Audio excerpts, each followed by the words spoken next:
Alrighty, so now we are going to jump into some opening lines and we're going to explore gratitude. So, what does gratitude look like to you? We will write for 5 minutes.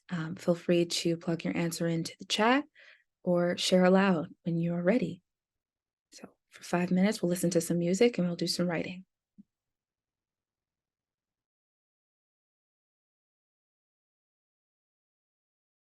Yeah, it's good to see you all. I'm glad to be with you, and it was fun to just be in the presence of all that gratitude. That feels good. So I'm going to talk for a few minutes about my kind of journey, which is ongoing, I should say, but a little bit about how maybe I came to be a writer, which is always it's always like kind of a the best I can do is a kind of digression. But let me start by saying that I wasn't at all a writer as a kid. Like I didn't really do school.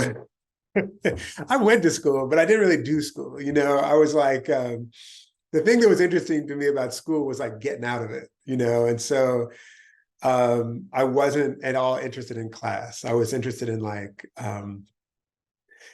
you know fucking off in class. Actually, that's sort of. But the older I get, and I want to encourage you to also like have a jump start on this. Actually, the more I'm like, oh, you know what? A lot of the stuff that you weren't doing in school, or that you were being bad in school. And like I wasn't being bad. I was just being like creative.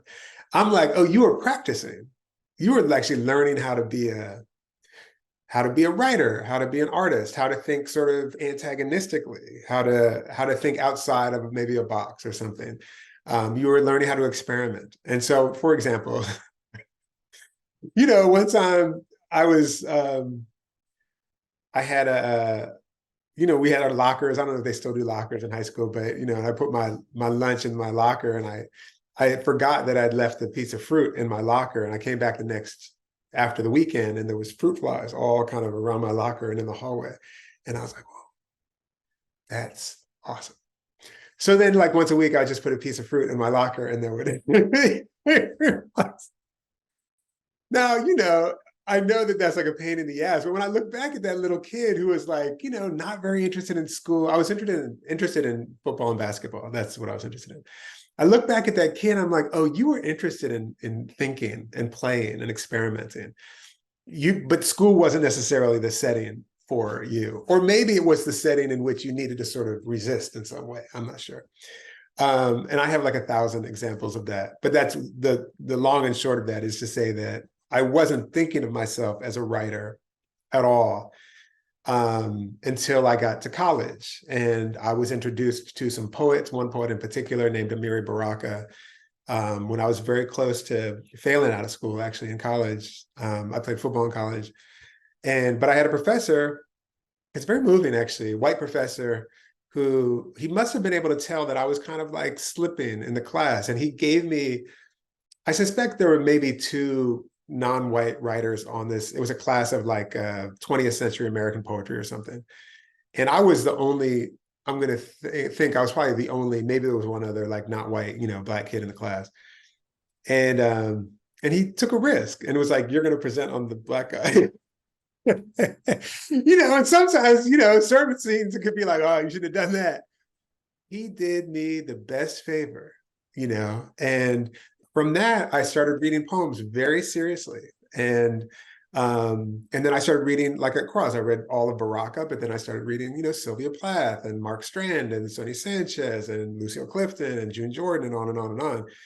And but I like to remember him, David Johnson, who I've had the opportunity to tell him that many times, enough that he's like, I got it. I got it. But that was very important. And from that point, I started reading poetry seriously and I started writing poetry seriously. And I carried on and I went to graduate school. And the main thing that I can sort of offer in terms of like how my writing life, I feel like has thrived and thrives, is that throughout I've sort of been lucky enough, grateful enough to find myself in these communities. And so as a college student, when I was sort of learning this stuff, I became real good friends with folks who were in theater or were, doing other kinds of music and stuff like that. And some of whom, my friend Brooke and I just had a collaborative sort of opera that was just put on. We've been friends for 30 years, and we just did a project together very recently.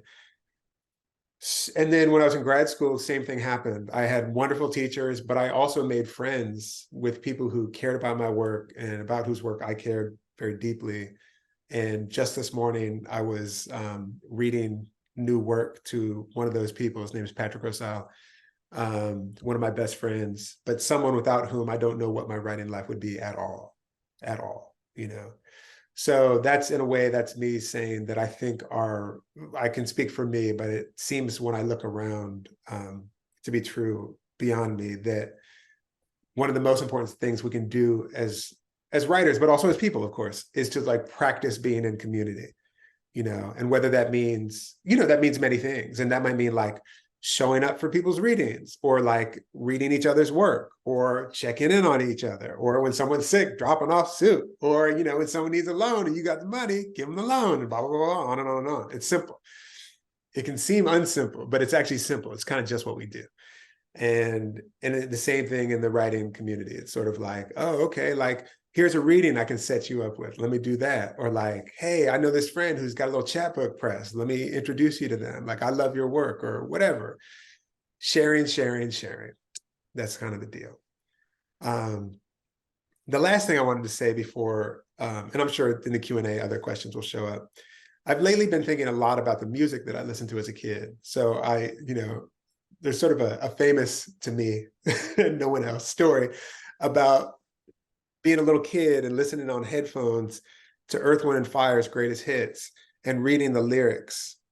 And I was probably like 11 or 12. And my mom and dad were sitting, I can picture them. I'm sitting right in front of the stereo. They're probably watching like Falcon Crest or something on the TV. That's an 80s TV show. I can see there's like 4 people who know what I'm talking about. And I'm like listening and reading the things, but I could hear my dad, who was a huge reader. My dad was always reading. And he wasn't around to see my first book come out, it would have been sweet. But I was reading the lyrics so closely, and how I do with music, like I like to listen to songs over and over again. And I could hear my dad through my headphones. I could hear him say, well, at least he's reading something. That's how little I read sort of conventionally, but I was reading lyrics all the time. So like because this is back in the day too, when you would have like a tape or a CD or a record, and you would have liner notes, and you'd get to study the lyrics. So De La Soul and Public Enemy and Tracy Chapman and Earth, Wind, and Fire and U2 and other people. Enya, big into Enya. I think she had 3 lyrics. It's like sail away, sail away, sail away. So anyway, so that's kind of, and anyway, then, eventually, like I started after graduate school, I started publishing poems very slowly, always by people who I was in community with, being like, hey, send a poem into this thing. I'm like kind of affiliated with this thing, or like, oh, you should give a reading at so-and-so. Let's all read together. And someone at the reading saying, hey, I have a little magazine. Would you want to send that thing that you just read? So again, it's sort of like, and then, books came and this and that. But the most important thing is the community thing. I feel certain of that, because without it, it doesn't actually feel very interesting. Yeah, so, among the things that I do as a teacher, but also part of my writing sort of practice, my most recent book that came out a couple months ago is actually called The Book of More Delights, which is a follow-up to a book called The Book of Delights. And, Catalog of Unabashed Gratitude, part of the practice that I try to do, and I try to do with my students, is to just sort of note the things that we found beautiful. And often I'll come to class and be like, well, let's just go around in the room and say the stuff that we've seen that was beautiful on the way to class. So this exercise is just in 5 minutes, as quickly as you possibly can, list, and you can describe them a little bit, but list 15 to 20 things that you found beautiful today. So today. And if you have to get creative and thinking about it, and it doesn't have to be in the material world. It could also be in memory. It could also be in dreams. It could also, et cetera, et cetera, et cetera. 15 to 20 things of what you found beautiful today. And if you go more, that's great. If you don't get to 15, you're great too.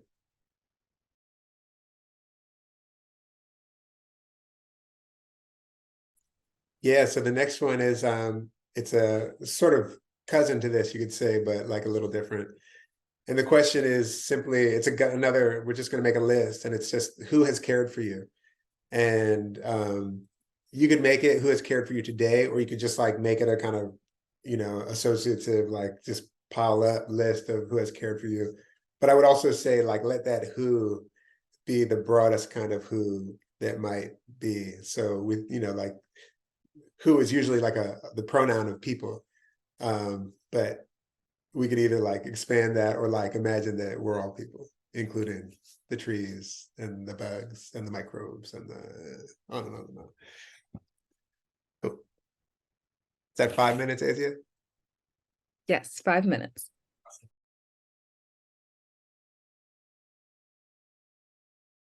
Can I butt in real quick for 1 second? Yes, please. I just want to say thank you so much for having me. This was so lovely. Such a nice thing to get the opportunity to be a part of. And also for everyone for chipping in and writing and like sharing, like that kind of generosity. It's just like so beautiful to be in the presence of. So thank you for bringing me in for a little bit. Really appreciate it.